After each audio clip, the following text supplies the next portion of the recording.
దాన్ని దేని పెట్టినా హెచ్ వేసినా తీసివేసినా కూడినా బై చేసినా ఇర్రేషనల్ జోలికి వెళ్తేనే ఏ పెడితేనే అది irrational.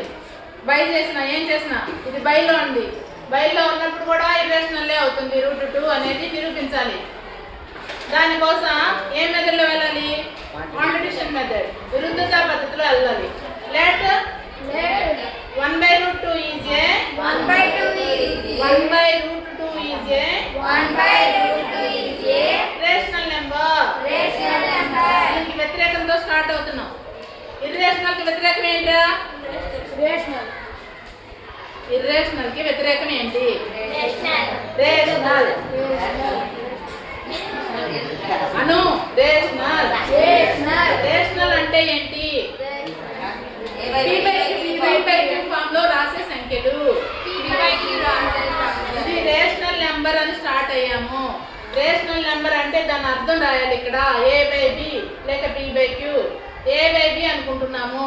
Here a, b are co-primes అంటే అర్థం ఏంటి? ఏ ఎక్కమో కొట్టుకుపోదు, కామన్ గా ఏమి ఫ్యాక్టర్స్ ఉండవు అని. ఇప్పుడు క్రాస్ మల్టిప్లికేషన్ చేసుకుంటే √2 × a = b, √2 = b/a. ఇంకో స్టెప్ లేకుండా డైరెక్ట్ గా వేస్తే ఇది ఎలా వచ్చింది అనే దానికి ఇది √2 = b/a.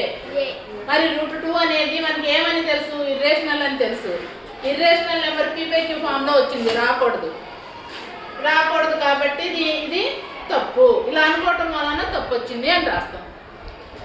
LHS ఈజ్ ఇర్రేషనల్ మనకు తెలుసు, and RHS is rational. p/q form లో ఉంది కాబట్టి rational. But an irrational is not equal to rational. Irrational rational కి సమానం అయితే ఇంకా దాన్ని విభజించడం ఏముంది? So our assumption is wrong. Therefore 1/√2 is irrational. ఇది ఇంకోసారి చెప్తానండి. LHS is irrational. RHS is rational. But an irrational is not equal to rational. So our assumption is wrong. Therefore 1/√2 is irrational. అడిగిందే లాస్ట్ ఆన్సర్ వచ్చింది. ఏమని prove చేయమని అడుగుతారో అదే వాక్యం లాస్ట్ లో వచ్చుద్ది. So 1/√2 is a irrational number అంటే ప్రూవ్ చేయడం అయిపోయినట్టు. ఓకేనా? Okay, thank you.